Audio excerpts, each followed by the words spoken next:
السلام علیکم۔ سورۃ الکوثر کے عددی معجزے نے ہی مجھے حیران کر رکھا ہے۔ سورۃ الکوثر قرآن پاک کی سب سے چھوٹی سورت ہے اور اس سورت کے جملہ الفاظ 10 ہیں۔ قرآن بذات خود ایک معجزہ ہے، لیکن جب سورۃ الکوثر کی پہلی آیت میں 10 حروف ہیں، سورۃ الکوثر کی دوسری آیت میں بھی 10 حروف ہیں، سورۃ الکوثر کی تیسری آیت میں بھی 10 حروف ہیں۔ اس پوری سورت میں جو سب سے زیادہ تکرار سے حرف آیا ہے وہ حرف الف ہے، جو 10 دفعہ آیا ہے۔ وہ حرف جو اس سورت میں صرف ایک دفعہ آئے ہیں، ان کی تعداد بھی 10 ہے۔ اس سورت کی تمام آیات کا اختتام حرف آر را پر ہوا ہے، جو کہ حروف ہجا میں 10واں حروف شامل ہوتا ہے۔ قرآن مجید کی وہ صورتیں جو حرف را پر اختتام پذیر ہو رہی ہیں، ان کی تعداد بھی 10 ہے، جن میں سورۃ الکوثر سب سے آخری سورت ہے۔ سورت میں جو 10 کا عدد ہے، اس کی حقیقت یہ ہے کہ وہ ذوالحجہ کے مہینے کا 10واں دن ہے، جیسا کہ اللہ تعالیٰ نے فرمایا، بس نماز پڑھا کرو اور قربانی کرو۔ وہ دراصل قربانی کا دن ہے۔ اللہ کی شان کہ یہ سب کچھ قرآن کریم کی سب سے چھوٹی سورت جو کہ صرف ایک سطر پر مشتمل ہے میں آ گیا۔ آپ کا بڑی صورتوں کے متعلق کیا خیال ہے؟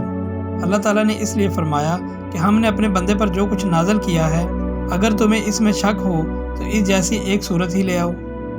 اللہ تعالیٰ مجھے اور آپ کو حوض کوثر سے ایسا مبارک پانی پلائے جس کے پینے کے بعد ہمیں کبھی پیاس بھی نہ لگے، آمین۔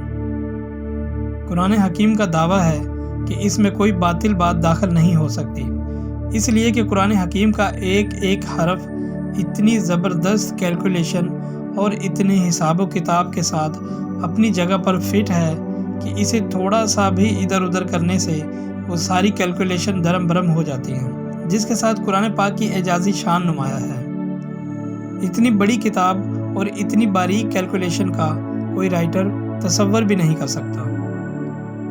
بریکٹس میں دیے گئے یہ الفاظ بطور نمونہ ہیں، ورنہ قرآن کا ہر لفظ جتنی مرتبہ استعمال ہوا ہے وہ تعداد اور اس کا پورا بیک گراؤنڈ اپنی جگہ خود علم و عرفان کا ایک وسیع جہاں ہے۔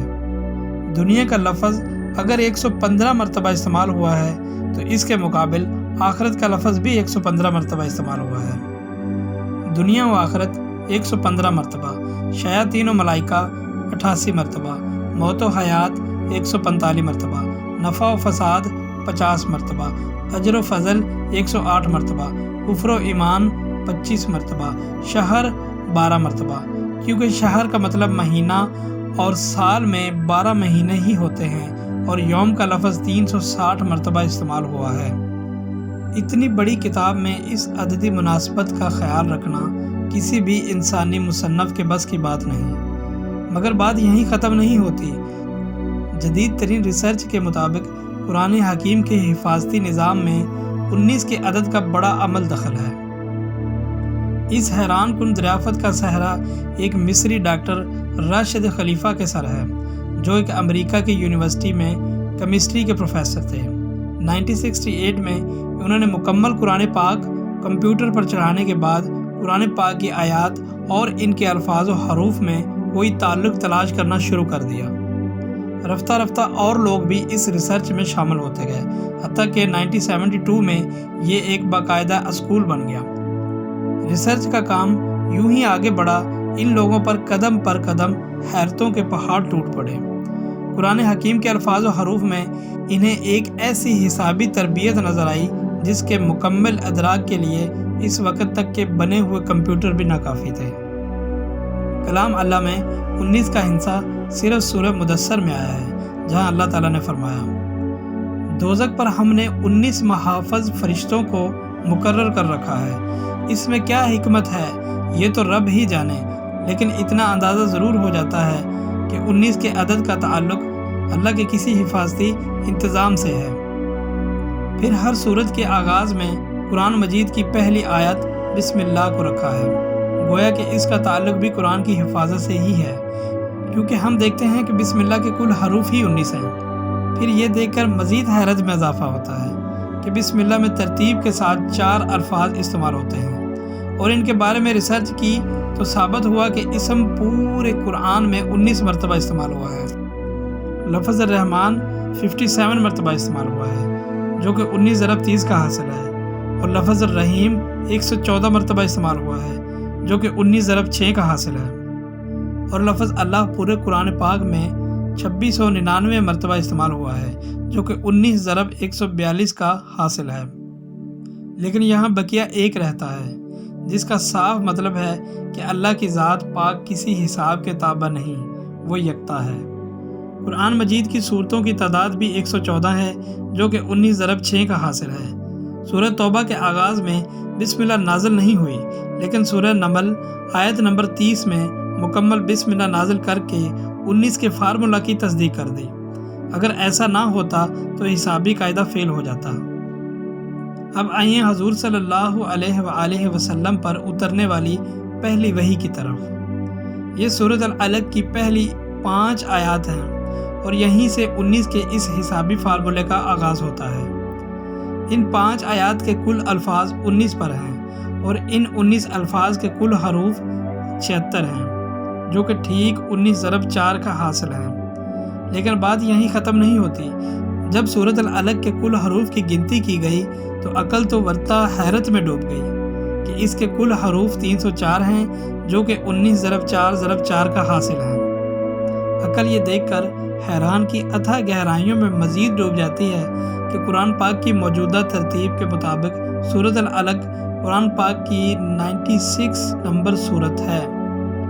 اب اگر قرآن کی آخری سورۃ الناس کی طرف سے گنتی کریں تو اخیر کی طرف سے سورۃ العلق کا نمبر 19 بنتا ہے، اور اگر قرآن کی ابتدا سے اسے دیکھیں تو اس 96 نمبر سورت سے پہلے 95 صورتیں ہیں جو ٹھیک 19 ضرب 5 کا حاصل ضرب ہے، جس سے یہ بھی ثابت ہو جاتا ہے کہ صورتوں کے آگے پیچھے کی ترتیب بھی انسانی نہیں بلکہ اللہ تعالیٰ کے حسابی نظام کا ہی ایک حصہ ہے۔